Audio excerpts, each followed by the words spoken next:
Perkenalkan, nama saya Hamzah. Ini menarik bahwasanya sudut pandang timur dan barat dan juga eksotisme itu menjadi semacam antara pelecut, trigger, sekaligus menjadi eksploitatif. Kalau yang saya tangkap ya, ketika dari pembahasan Mas Seta tadi, bahwasanya Barat selalu melihat Timur sebagai sumber inovasi, mulai dari mana Cina sampai ke Cina lagi, dari abad milenium kedua sampai sekarang, itu mereka selalu berputar dari satu titik ke titik lainnya, tapi dimulai dari Timur, yakni peradaban Tiongkok, Arab, Eropa, Amerika, kemudian kembali lagi ke Tiongkok lagi. Nah, yang menjadi satu pertanyaan besar, apakah Timur itu menjadi Timur dan Barat itu semacam pikiran kita mengkotak-kotakan bahwasanya kalau penemuan itu, kalau yang bahan mentah itu pasti Timur, yang mengolah itu adalah Barat. Entah itu dari seni, entah dari industri atau apa saja. Kita melihat kayak kartun saja, kartun Disney yang kemarin itu yang mengangkat Asia Tenggara Raya itu mungkin settingnya Asia Tenggara, tapi sudut pandangnya sudut pandang Barat. Ya, sejak kapan ada daerah bersalju di Asia Tenggara? Mungkin ada, kayak di Jaya maupun yang ada di Vietnam. Tapi penggambaran kayak kostumnya, kayak ininya, lebih kayak orang Nordik. Kalau kita lihat film Raya ya, belum lagi berkudanya dan juga ininya kayak orang cowboy zaman ini. Jadi pada akhirnya Timur menjadi eksploitatif, lahan untuk mencari pemasukan, entah itu dari abad keberapa sampai sekarang. Timur menjadi cari bahan baku kulaan lah bahasa Jawanya, kulaan nang kene tapi diolahnya di barat. Terus yang kedua, ini agak pertengahan. Kalau tadi kita bahas tentang sejarahnya ya, sekarang kita membahas tentang teknisnya bahwasanya pendidikan kita selalu bercondong kepada barat. Itu kadang benar juga. Yang kurikulum kemarin, kurikulum Merdeka itu berkiblat kepada negara-negara Skandinavia kayak Denmark, Finlandia, Swedia dan lain sebagainya. Tapi kita lupa bahwasanya pendidikan itu bukan perkara kamu harus bisa menjadi lebih baik daripada. Benar, kita harus menjadi lebih baik hari ini, kita harus lebih baik dari kemarin. Tapi ada satu yang lupa, bahwasanya manusia itu harus memiliki imajinatif. Dan ini yang sekarang dikuburkan. Saya lupa, itu pendapatnya siapa ya? Yang bahwasanya Indonesia itu orangnya itu percaya tahayul, korup, dan juga inovatif. Itu aku lupa siapa itu. Tapi ada satu hal yaitu inovatifnya dulu. Kita bayangkan cerita Panji keluar dari pakem Mahabharata, terus Dardanella mencoba keluar dari pakem teater yang ada di Eropa, berusaha untuk keluar dari itu. Tetapi apa yang terjadi saat ini? Kita masih mengekor terhadap Barat. Gak salah sih kita mengambil dari Barat, gak salah. Tapi ibarat trigger, masa korek terus-terusan dicetek terus, mari dicetek korek itu baru ngudutkan. Itu yang harus kita lakukan. Itu yang kedua. Dan yang untuk Mas Wafa tadi, ini menarik bahwasanya tentang kulaan eksotisme tadi. Ini saya kepikiran Mas tentang apa sih definisi dari eksotisme itu. Dalam artian apakah eksotisme itu harus sesuatu yang terbelakang untuk bisa diterima di pasar. Bahwasanya padahal Sidoarjo sendiri ada daerah yang terpelosok banget, terpelosok ada wadah yang maju banget, ikut di Sidoarjo aja. Yang maju mungkin di Sidoarjo Kota, yang terpelosok juga Sidoarjo Kota juga ada, kayak Pecantingan, terus daerah-daerah Tambak. Jadi kita maksudnya agak rancu juga sih Mas, eksotisme yang menjadi pasar karepnya pasar, apa bahasa karepnya pasar itu? Kok bahasa Indonesia karepnya pasar itu? Permintaan pasar itu membuat kita menjadi ambigu. Saat ini apa ini tuh mau membahas apa sih? Kalau seandainya eksotisme terus yang terpelosok harus yang kumuh, apa nggak bisa dibuat apa adanya, natural itu intinya. Mungkin itu saja. Terima kasih. Wassalamualaikum warahmatullahi wabarakatuh. Kalau menurut saya, kita selalu membahasakan timur dan barat. Sekarang kita selalu terjebak pada, kita selalu melihat ke barat. Kalau saya tidak melihat peristiwanya seperti itu. Kita itu sedang melihat ke timur, tapi masalahnya timurnya sudah ada di barat. Timur itu adalah sebuah entitas yang bukan fisik sebetulnya, tapi energi, Mas. Ketika itu menjadi energi, dia bisa berpindah kemana-mana gitu. Tapi ketika si timur itu dianggap sebagai entitas fisik, dia statik. Ya, tentunya sebagai wilayah atau bangsa yang tinggal di sebuah wilayah. Tapi saya tidak pernah melihat bahwa kita sedang melihat ke barat. Tidak, kita melihat ke timur. Tapi yang jadi masalah timurnya itu sebagai sebuah energi, dia posisinya ada di barat. Ya itu nanti ya terkait dengan eksotisme itu tadi. Mungkin aku bisa bahas sedikit ya eksotisme. Kita selalu menganggap bahwa kita yang ada di timur itu kita sering dieksploitasi dari perspektif eksotisnya. Padahal yang namanya dunia Tiongkok atau dunia Arab, dunia Afrika, dunia Eropa, dunia Amerika, mereka punya eksotismenya masing-masing. Kita selalu melihat eksotisme itu dari orang-orang yang ada di pelosok gitu. Padahal pelosok itu ada di mana-mana. Di Eropa itu ada eksotismenya. Ketika kita pergi ke sana, kita melihat eksotisme itu. Eksotisme Eropa pada masa pertengahan misalnya, atau eksotisme Eropa pada saat pasca ke-8 misalnya. Itu kan ada, misalnya eksotisme rumah Eropa yang sangat kecil-kecil sekali. Itu sangat eksotis, Mas. Jadi bagi saya, ketika ngomong, kok kita selalu lihat ke barat? Enggak, kita sedang melihat ke timur gitu. Tapi posisi apa? Karena timurnya ada di barat sekarang. Maksudnya apa ya? Kalau saya membahasakan seperti ini, budaya itu juga mengalami persaingan. Jadi ketika kita menggunakan sistem yang diciptakan oleh barat itu karena barat itu memenangkan persaingan budaya itu saja, sehingga kita menggunakan tradisi-tradisi ya, hasil proses budaya barat, dan hasil budaya barat itu kontekstual dengan yang kita butuhkan, makanya kita konsumsi. Ketika di saat yang sama kita tidak mampu menciptakan itu. Karena apa? Seperti yang pernah terjadi di Jepang. Saya pernah 10 atau 15 tahun yang lalu saya ngobrol dengan anak muda, seorang anak muda dari Jepang. Jepang itu mengalami masa keemasan dunia elektronik mulai dari tahun 70-an sampai tahun 2000-an. Terakhir itu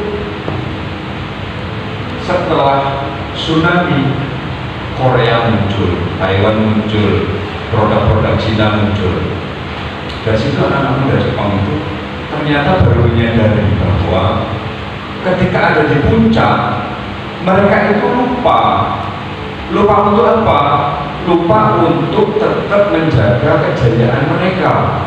Dan ini terjadi pada siapapun bangsa yang sedang mengalami zaman keemasan, termasuk kita, termasuk orang-orang Amerika, termasuk orang-orang Eropa, termasuk orang-orang Cina, termasuk orang-orang Arab.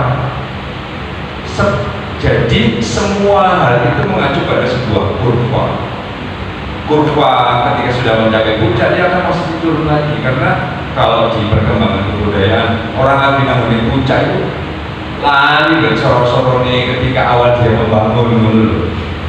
Padahal ketika negara tangga ini maju, ini ya pengen maju deh. Nah, peristiwa tsunami yang ada di Jepang tahun 2011 itu memunculkan ketiga negara itu karena ternyata selama beberapa dekade terakhir, misalnya kayak Cina, motor Cina itu muncul itu kan tahun berapa itu? Tahun 2000-an awal ya. Tapi masa-masa itu gak kasih tunggu. Terus produk-produk elektronik Cina itu ya gak kasih tunggu kan, brandnya gak kasih percaya bahwa produk-produk Cina itu kualitasnya kayak umum. Padahal di saat yang sama ketika masa jayanya si Jepang, Korea, Cina, Taiwan itu mereka berusaha di ruang budaya mereka mereka mengembangkan diri mereka hingga bisa setara dengan Jepang.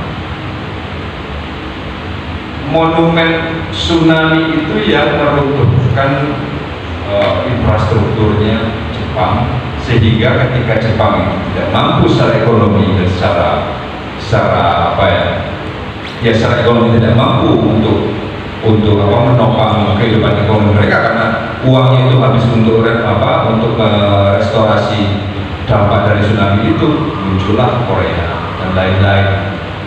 Sama kejadiannya ketika ada perpindahan dari sinar timur itu berpindah ke barat terus, itu karena itu kita pernah jaya tapi kita juga pernah lupa. Terus kemudian bergeser ke Eropa itu juga pernah jaya dan pernah lupa. Ini sekarang Eropa lagi hancur-hancurnya karena dia juga pernah maju dan dia lupa juga. Amerika kan sama. Amerika itu puluhan tahun dia mendapatkan kejayaan dari dunia internet. Dia punya kuasa untuk mematikan satelit sing ono IP addressing gitu ya. Ketika IP alat yang berisi IP address seluruh dunia dia matikan, semua orang bahkan bisa komunikasi. Tapi Cina di saat yang sama mengembangkan teknologi seperti teknologi Amerika, tapi dia pakai IPv6. Itu melebihi teknologinya Amerika. Selagi kita bisa seperti itu, kita akan terlepas dari persoalan timur dan barat.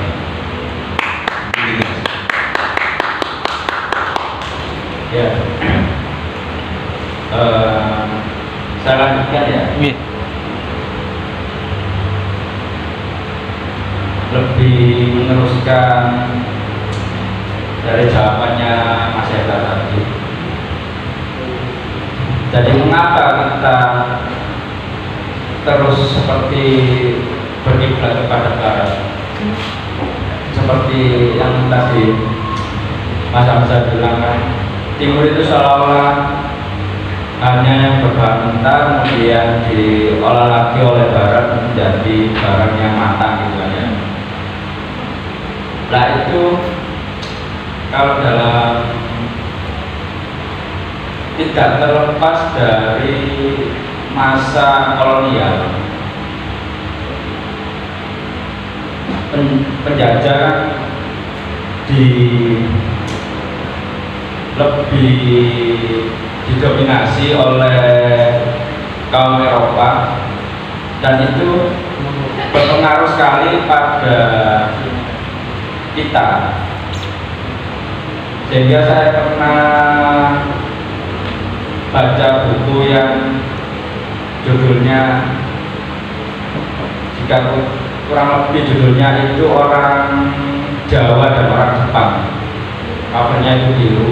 Itu kan membahas mengenai kemiripan nilai-nilai filosofi yang dianut oleh orang Jawa dan orang Jepang. Hampir sama dengan pendapatnya Mas Eta tadi, bahwa orang timur sendiri itu bukan berarti tidak punya nilai, tapi justru nilainya itu imaterial atau lebih ke energi, kemudian hal yang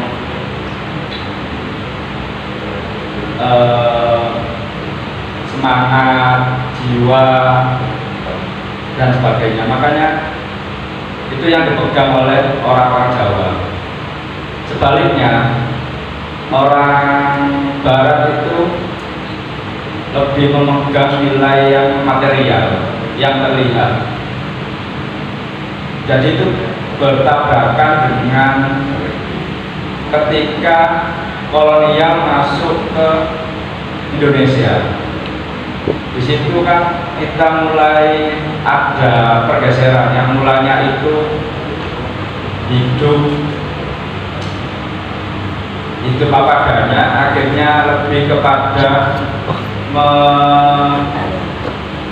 menunjukkan kemegahan diri.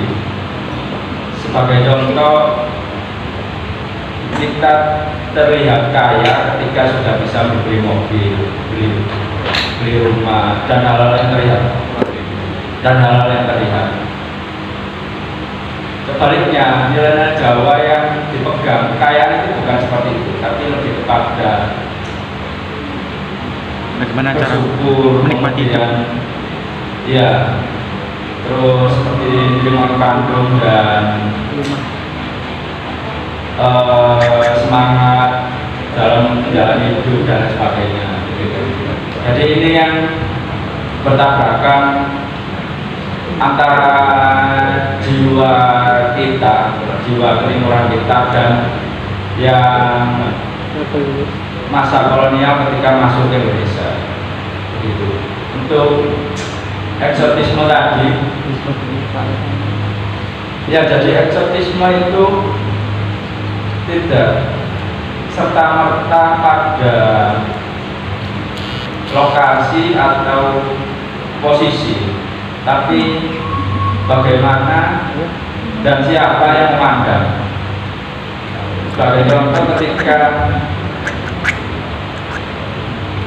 ada orang kota melihat daerah terpencil atau daerah desa itu punya nilai tawar untuk diangkat, itu bisa menjadi eksotisme. Dan bukan berarti tidak menampilkan apa adanya. Tidak ada karya yang menampilkan apa adanya. Semua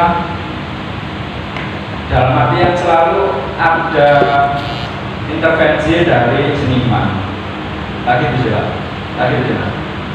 Selalu ada intervensi dari seniman.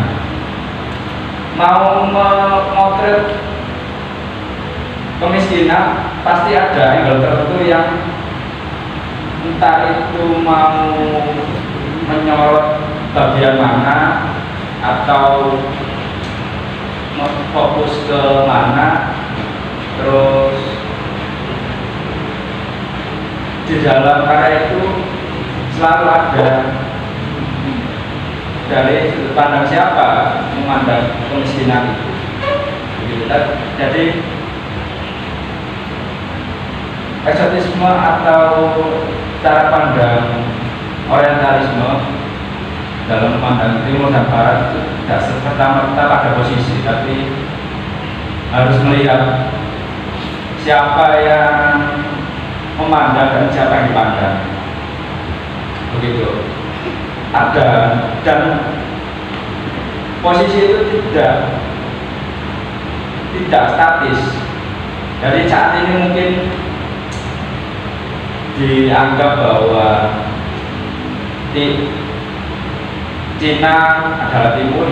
Mungkin berapa puluh tahun lagi Cina bisa mengalahkan Amerika dan Cina bisa dianggap sebagai barat.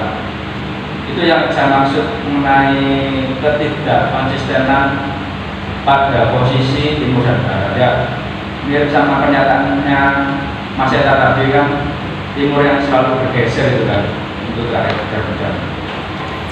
Begitu kurang lebihnya. Terima kasih banyak Mas.